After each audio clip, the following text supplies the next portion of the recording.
This definitely looks a lot like an entrepreneurship event because first of all, you all look really unimpressed. Second of all, there's way too many guys here. Third of all, there's only one white guy in this whole place. Yeah. Now I know it's an entrepreneurship event. Good. Also, not good. And I want to point out one guy over here. Jack, stand up, man. This is the only, well, there's a few guys, but this is the only guy who's dressed for an entrepreneurship event right now. Me and him. Oh, he's sleeping. You guys are all dressed a little too I'm really not dressed very well, sorry for that. But today I don't have too much prepared for you guys, so I'm just going to kind of talk and see where this goes. So, hearing Bianca's amazing speech, I kind of want to start by kind of playing off that a little bit.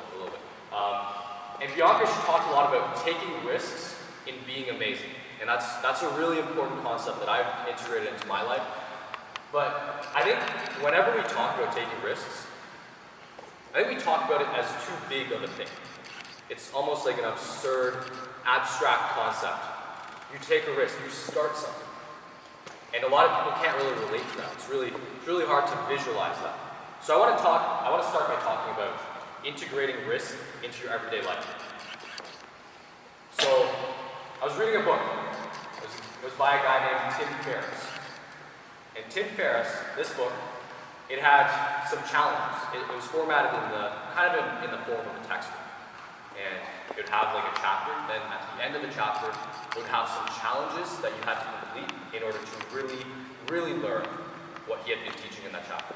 So, one of the chapters was kind of about taking risks and being shameless. And at the end there were two challenges. The first challenge was that every single day, I'm not talking about every month, I'm not talking about every time you go to an appropriate setting for this. Every single day, you would have to get 3 numbers from the opposite gender, 3 phone numbers from the opposite gender, every single day. Which is, for a guy like me, that's very hard. But I started trying to do this, and I tried not to do it at school so much, but whenever I went out, whenever I was on the bus even, I would be that creepy guy who tries to get your number. I tried to do that for a week. And on some days I was more successful than others, but I did amass a small database of them. A very, very small database. And the second risk, this one I decided not to do. It was a little too weird for me, but I challenge one of you to do it. If you really want to take this to heart, I challenge one of you to do it, because it's a pretty hard one. It's a pretty weird one. And probably in this whole place, I highly doubt anyone will do it.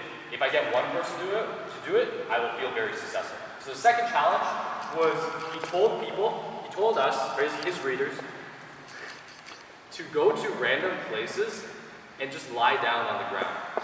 Like, you would do this on the bus. You would just on the public bus, you would just lie down on the ground. Okay.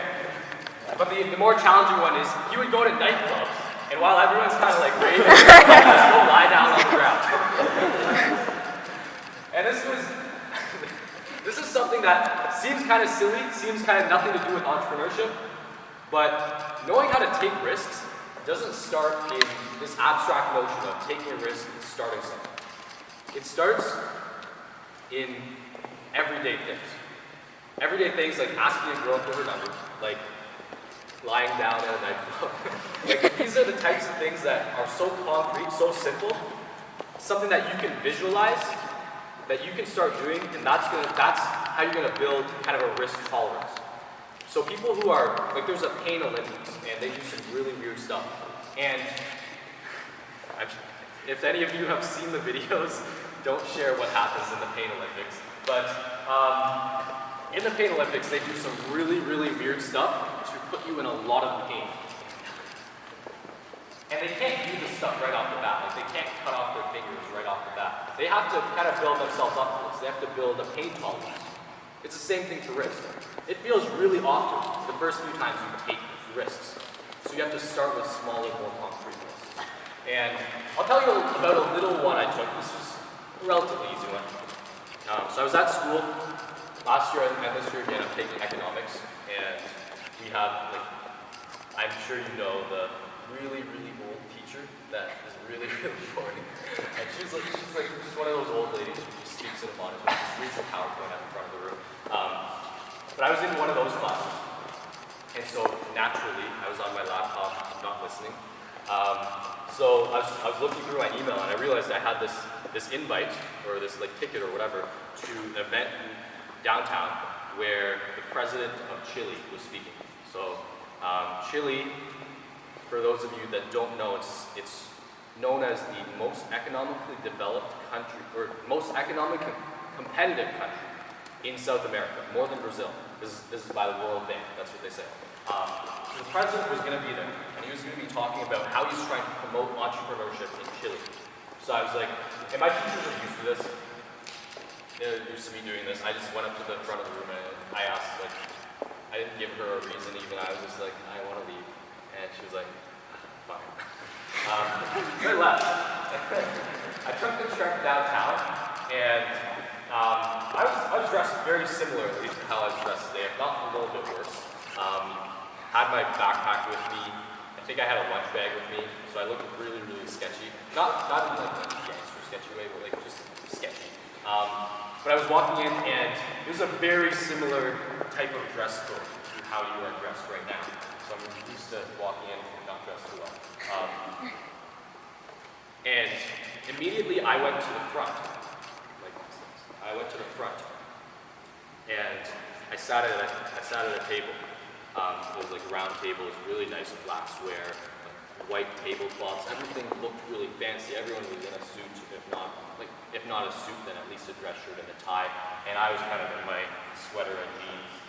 But I walked in, and I sat right at the front, and I sat in the VIP section.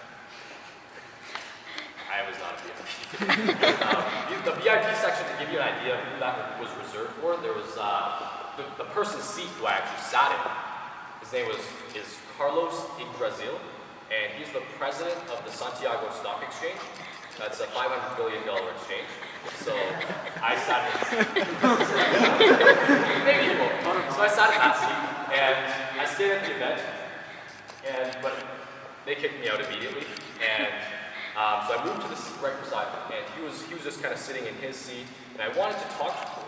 $500 billion exchange, I want to talk to this guy, but he like, it was really funny. I was kind of had a little laughing fit in the middle, not like a bad fit, but like, I was laughing a little to myself in the middle of the event, because every time I would look at him, he was just one of those guys who, he just looked overall dissatisfied with everything in life. Like, it was just like just really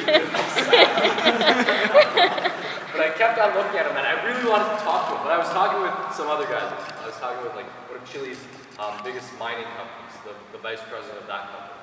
I was talking with the woman who coordinates all the trade between Chile and the United States. But this guy just didn't want to talk. But at the end, when he turned around to look for like his minions or something, I decided to go up to him. And I ended up getting a picture with him, actually. I don't have a projector or anything today, so I won't be able to show you a picture. But I did get a picture of him, had a nice talk with him, and that was just a simple little risk that I took in just everyday life, in economics class. What's more regular than an economics class? I decided to go to this random event and do what I did.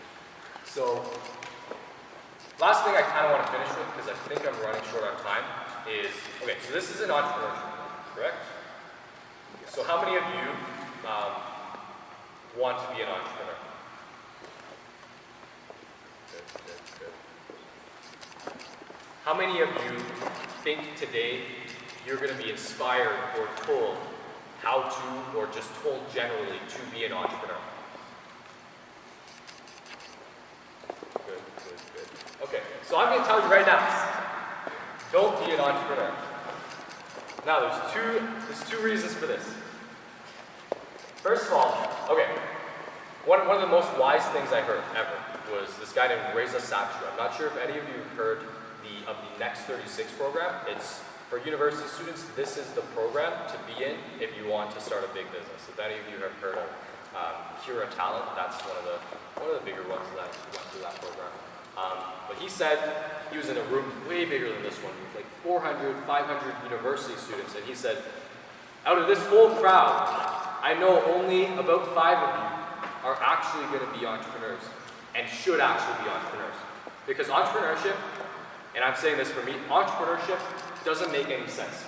Logically, if you're thinking like Asian math, yeah, it doesn't make logical, rational sense to go into entrepreneurship. The chances of success are very, very low, and the chances of huge success are even lower. The only people who should really be entrepreneurs are the people who simply cannot settle for anything but that 0.5% chance of big time success. Probably a little lower than that, 0.1% chance of really, really cool success. And I found that I was one of those people who can't settle for anything less. If you feel that you can settle for being the top 1%, don't be an entrepreneur, because there's another 90% of those 1% that is so much easier to do. And the second reason I'm telling you not to be an entrepreneur, this is a little more kind of a weird little thing, is one of the coolest people, one of the coolest entrepreneurs I ever met was I met him a few weeks ago. His name's Mo, and he runs a PR firm. He's been running this PR firm since 13. And he has, I don't know if any of you have heard the show Dallas, the show Dallas. So a few of you have heard of Dallas. It's a pretty big show, especially back in the day. It was a huge, huge show. It was like probably the equivalent of Suits back in the day. And so he was running one of the premieres for Dallas. When he was like 15 years old, he was running the premiere party for Dallas, like getting big time celebrities, flying them in. And recently he was on Esquire magazine, and so that just gives you an idea. He's been a pretty successful guy. And when you go to him and you ask him for entrepreneurship strategies, he will never tell you the same thing you'll generally hear from most entrepreneurs. Because he doesn't consider himself an entrepreneur. He considers himself a PR guy.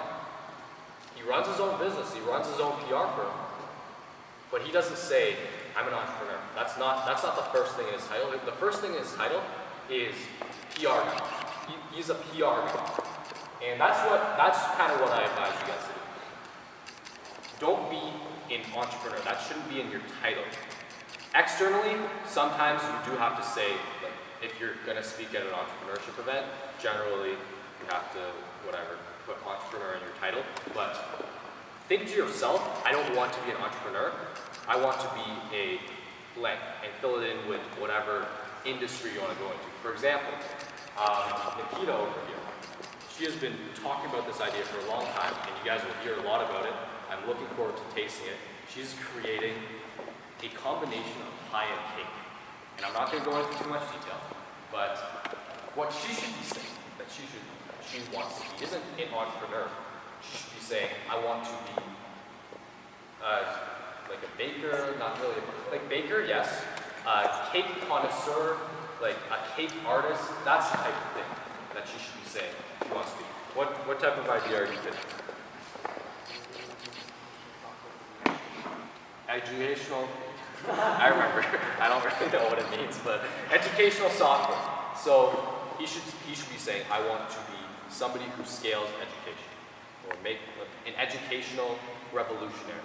That's the title you should be going for. And that's what I'm going to end you off, leave you with, I guess. And thank you so much for your time.